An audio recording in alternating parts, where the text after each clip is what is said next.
Hey everybody, I'm Christopher Green. You're tuning into AMTV Alternative Media Television.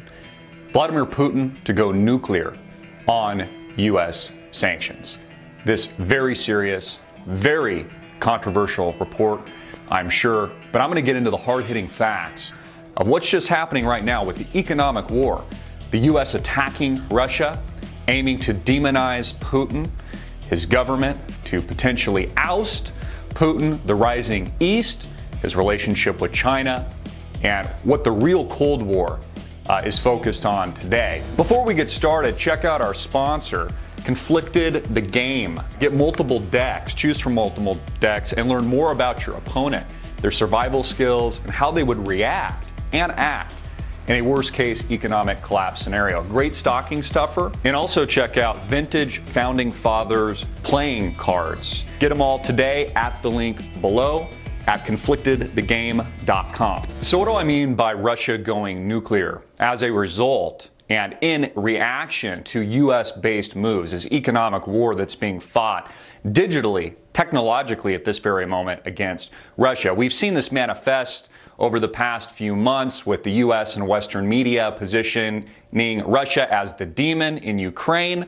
Any report that you read in Western media, whether or not it's ABC News, CNBC, or CNN, suggests that Russia invaded Ukraine, that Putin decided to militarily move in this part of the world, when the opposite is actually the truth. All of this was a US-led inspired coup to overthrow the previous friendly Russian Yanukovych government so that the US could pressure Putin into a corner, force him to act, and of course the European Union and Europe, which is heavily dependent on natural gas and energy supplies from Russia that move directly through the Ukraine to the European Union, could control and better monopolize that energy route.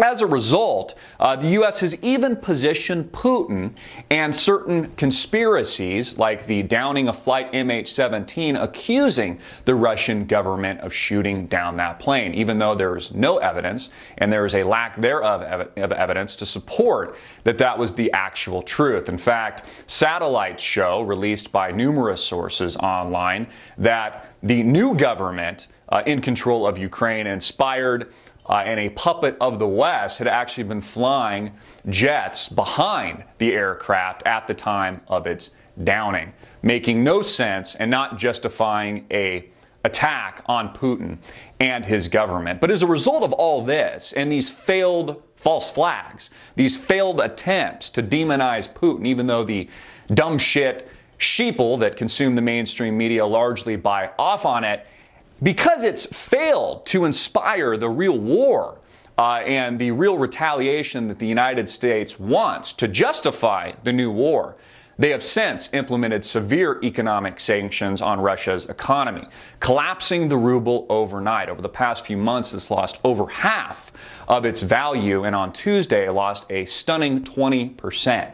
This is economic Armageddon for the Russian people, and not only is the ruble collapsing as a result of these aggressive actions by the West, but inflation is rampant, expected to hit double digits, over 10% next year. This is cataclysmic for the Russian economy, as well as the oil drop that we've seen oil crushed over recent months, surprising many analysts and Wall Street at large, aside from the insiders that are pulling the heartstrings, with an aggressive drop in WTI, Western Texas Intermediate crude, and also Brent crude, which influences geopolitical prices and really influences the prices at the pump, hitting near 60, under 60 for the first time in 5 years. This rout in oil that specifically targets the Putin government, that specifically puts pressure on Russia and enemies of the United States, including Iran and their nuclear program. Anything below $100 a barrel puts pressures on numerous countries around the world that depend largely on the oil trade. Countries like Venezuela, that oil accounts for 70%. Oil itself, 70% of its state's revenues, which is used to subsidize vast social programs in their country. Russia, I was looking at a report given by the IEA, an energy organization, accounted near 70% of Russia's economy and revenues are dependent on oil and natural gas and petroleum-related products, nearly 70% of Russia's economy. So a drop to these levels in Brent crude is truly catastrophic for this country, catastrophic for Putin, and this is exactly the intention that the West has been pushing to hopefully ouster Putin in his strengthening ties, namely with China, the rising East, taking over the petrodollar, which has largely been priced in dollars throughout many of our and most of all of our lives. All of this changing and all of this at the forefront of this economic attack. We saw the same thing before the bombing of Pearl Harbor, with Franklin Delano Roosevelt at the time imposing an oil embargo on Japan. And they responded swiftly, quickly, and violently with the bombing and attack in Honolulu, which was the precursor to the United States' entrance into World War II and the devastation of thousands and thousands of lives and countries at large. We are experiencing the same thing today, and it's exactly why Putin will respond not just militarily, but with a nuclear option. And what I mean by that is that I think Putin will hit the United States in the balls where it is weakest, at the core, structurally at the core. And we saw this with the May 2010 flash crash, where the Dow Jones Industrial Average dropped 1,000 points in a mere seconds. It completely unexplainable outside of the media saying that a fat finger pressed a button and there was some kind of anomaly in the market, when really it was an attack on the economic infrastructure of the system itself, whether or not that was internally a test by the U.S. government to see how markets would react, or it was an external threat coming from a rogue nation or terrorist organization. I think that in response, not only will Putin react militarily and escalate tensions, which he's only reacting to as a byproduct of U.S.-led intervention and inspired revolution in this part of the world, will also react technologically, and I think could potentially decimate U.S. stock markets with an internal attack, which could be driven by some kind of computer virus or some kind of anomaly similar to what we saw with the May 2010 flash crash. All of this an economic war. Again, Russia entirely dependent, its entire economy largely dependent on the oil trade itself, petroleum-related products, natural gas to Europe as trading partners, all of that cut off, and really being given no other options, similarly to Japan before the outbreak of World War II.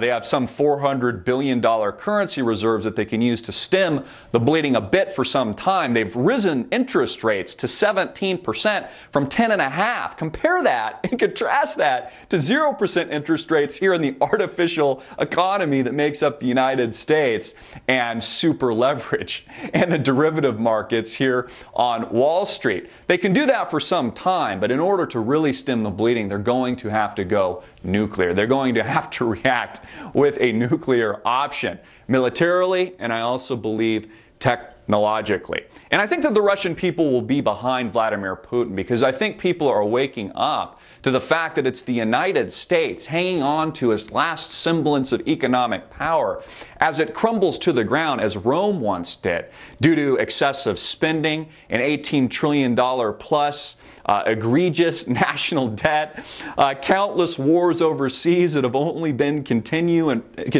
and propagated by President Barack Obama, and just this lack of complete morals and regard for constitutional principles and values that have made America great over the past several hundred years, all corrupted structurally at the very core. And that's why if Putin is sitting on his hands at the moment thinking what he should do next, should really, and I think will, attack the United States where it's weakest, structurally, economically, fundamentally, internally, specifically targeting Wall Street, our economic system, these QE programs, 0% interest rates. All of this could shed thousands of points in a matter of nanoseconds, based largely on computer trading and an algorithm that is the function of Wall Street today. This unbelievable world of hyperspeed trading, government intervention, manipulation, and bank bailouts. All of this leading to not just technological war, but also physical war. And the United States behind it, Western interests behind it, forcing Putin's hand and expecting him to react so that they can justify war, so that they can justify a further escalation in what we're seeing overseas today. And this is incredibly dangerous. Everything that's happening geopolitically with this large macro move in oil, the rise in the dollar, notice how the dollar is strengthening, puts specific pressure on Russia and enemies of the United States. And it's about to reach a boiling point, my friends. I'm Christopher Green. Get it out everywhere. Make it viral, hard-hitting it in your face, and click the link below to support our sponsor, ConflictedTheGame.com.